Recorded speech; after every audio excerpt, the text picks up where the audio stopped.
Ada satu orang di antara kita, mungkin tahajudnya 10 rakaat setiap malam, duhanya 12 rakaat setiap pagi, baca Qur'annya one day one juz, satu hari satu juz, malamnya one night one juz, satu malam satu juz. Satu keluarga di antara kita ini puasanya luar biasa Senin Kamis. Satu keluarga berpuasa Senin Kamis. Tak cukup puasa Senin Kamis, dia puasa Nabi Daud. Sehari puasa, sehari tidak, sehari puasa, sehari tidak. Tak cukup dia puasa Nabi Daud, dia puasa-puasa sunnah lainnya. Istrinya nutup aurat dengan sempurna, pakai nikob, pakai cadar, pakai purda, pakai manset, pakai kos kaki. Suaminya 5 waktu ke masjid tak tertinggal takbiratul ula. Anak-anaknya di pondok pesantren hafiz dan hafizah. Tiap pagi berinfak, tak pernah menggunjing orang. Quran terjaga, aurat terjaga, tahajud terjaga, 5 waktu terjaga, duha terjaga, Quran terjaga, puasa terjaga. Sempurna satu keluarga amalnya.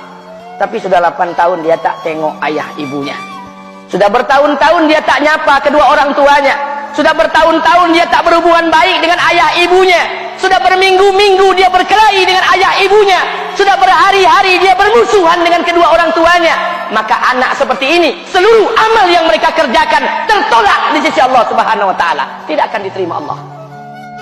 Sebaliknya, kalau ada di antara kita hari ini yang pandai melayani ayah ibunya, tidak ada uang ayah ibu dia kasih uang, tak ada rumah ayah ibu dia buatkan rumah, sakit ayah ibu dia bawa ke rumah sakit, dirawat ayah ibunya dia jaga, kotoran ayah ibunya dia bersihkan pakai tangannya sendiri. Ada di antara kita hari ini yang membersihkan kotoran ayah ibunya lebih dia nikmati daripada makanan yang ia sukai.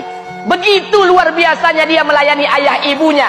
Tapi dia tinggalkan salat, dia injak-injak perintah Allah, dia tinggalkan perintah Allah dengan mutlak. Maka kebaikan satu orang anak ini kepada ayah ibunya seluruhnya tidak diterima Allah Subhanahu wa taala. Atau jangan-jangan inilah yang menjadi penyebab amal kita tak diterima Allah. Atau jangan-jangan inilah yang menjadi penyebab amal kita tertolak di sisi Allah. Kita sholat juga, kita sujud juga, kita puasa juga, kita ngaji juga, kita dengarkan ceramah juga. Maka oleh karena itu, Pak, Bu, ayah kita tuh tinggal di kampung, ayah ibu tinggal di kampung sana. Terkadang ayah ibu kita tak sekolah, SD, SMP, SMA tak tamat. Dia sekolahkan kita SD, SMP, SMA, S1, S2, S3 dengan harapan hidup kita lebih baik daripada keadaan dia sekarang. Tapi apa yang membuat kita jarang untuk menjenguk mereka? Saya ingin sampaikan buat kita bersama. Ayah ibu kita tak tahu kita ni eselon 1, eselon 2, Pak. Ayah ibu kita tak tahu pangkat PNS kita 3A, 3B, 3C, 3D, 4A, 4B, 4C, 4D. Ayah ibu kita tak tahu kita ni public figure. Ayah ibu kita tak tahu dan tak mau tahu. Yang dia tahu kita ni anaknya. Ayah ibu kita tak tahu kita punya sawit berapa. Ayah ibu kita tak butuh mobil kita. Dia tak butuh rumah kita. Tapi yang dia butuhkan kita. Apa yang membuat kita jarang untuk menjenguk mereka? Tahun 2016 di Masjid Damai Langgeng, saya diundang ceramah di sana. Habis pulang ceramah, saya baca WA SMS. Ada seorang ustadz Pekanbaru kirimkan WA dengan saya. Saya baca 2 kali, air mata saya menetes. Kenapa? Karena WA itu berisi cerita satu orang ibu sedang menelpon anaknya. Ibunya nelpon anaknya. Assalamualaikum nak. Waalaikumsalam, kata anaknya. Kata ibunya, nak, sudah 1 bulan kau tak tengok ibu. Apa yang membuat engkau berhalangan, nak? Apakah kau sibuk dengan pekerjaanmu? Minggu yang kedua ibunya telepon lagi. Assalamualaikum nak, kata anaknya. Waalaikumsalam. Kata ibunya, nak, ibu dapat kabar apa engkau baru beli mobil baru. Apa betul nak? Kata anaknya, betul bu. Kata ibunya, alhamdulillah nak, ibu bangga kau pandai menyenangkan hati anak istrimu. Minggu yang ketiga ibunya telepon lagi. Assalamualaikum nak, kata anaknya. Waalaikumsalam. Kata ibunya, nak, ibu dapat kabar bahwa engkau baru beli rumah baru. Apa betul nak? Kata anaknya, betul bu. Kata ibunya, alhamdulillah nak, ibu senang kau bertanggung jawab dengan anak istrimu. Minggu yang keempat ibunya telepon lagi. Assalamualaikum nak. Waalaikumsalam. Kata ibunya, nak, tadi ibu pergi ke pasar, ibu jumpa temanmu di pasar. Kata temanmu di pasar, temanmu banyak bercerita tentang kamu. Kata temanmu tadi, kamu baru beli anak anjing seharga 40 juta dari negeri Belanda.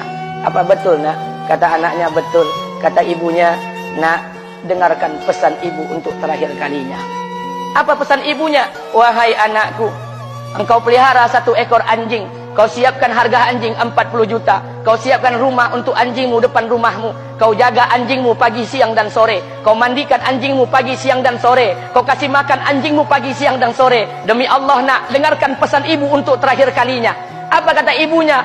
Demi Allah nak, demi Allah, Kalau seandainya Allah menciptakan ibu, kalau seandainya Allah menciptakan ibu untuk yang kedua kali di muka bumi ini nak, demi Allah, ibu tak ingin terlahir sebagai manusia. Ibu ingin lahir sebagai seekor anjing, biar berada depan rumahmu dan melihat wajahmu setiap hari.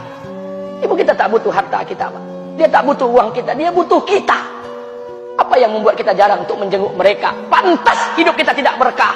Pantas rumah tangga kita tidak sakinah. Karena hubungan dengan ayah ibu kita rusak selama ini. Masih ada kesempatan, masih.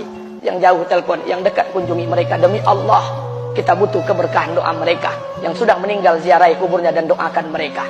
Imam As-Syafi'i berkata, apa kata Imam As-Syafi'i? Manusia zalim, manusia bodoh, kalian tak tahu apabila ayah dan ibu kalian mengangkat tangan di malam hari, dia berdoa kepada Allah untuk anaknya. Doanya cuma sekali, malamnya cuma sekali, hanya sekali saja doanya. Apa kata Imam Syafi'i? Sekali doa ayah dan ibu kalian sudah cukup bagi Allah untuk menjadikan kalian anaknya berkah dunia akhirat. Hari ini berapa banyak doa ayah dan ibu kita, tapi tidak ada keberkahan buat anak mereka. Kenapa? Hati mereka tersakiti. Maka pulang, Pak, cari mak bapak kita. Kita punya rumah hari ini, Bu, kita punya rumah, punya harta, punya uang, punya pekerjaan, punya kekayaan, punya sawit. Kita jadi orang hari ini jadi pegawai bukan kena sarjana kita, Pak. Kita jadi orang hari ini bukan kena otak kita. Kita jadi orang hari ini bukan kena kepintaran kita. Kita jadi orang hari ini jangan-jangan kena keberkahan doa ayah dan ibu kita yang tak pandai tulis baca di kampung sana. Cari mak bapak kita, Pak. Demi Allah, kita butuh keberkahan doa mereka. Apa guna di kehidupan dunia sementara Allah tidak ridho dengan kehidupan kita? Pantas amal kita tertolak di sisi Allah. Maka pulang ke rumah cari mak dan bapak kita yang masih hidup, duduk bersama mereka. Kalau seandainya kita tak bisa membahagiakan mereka, jangan pernah menyusahkan mereka. Kalau seandainya kita tak bisa membuat mereka tertawa, jangan pernah membuat mereka menangis. Demi Allah, kita hanya punya satu ayah kandung.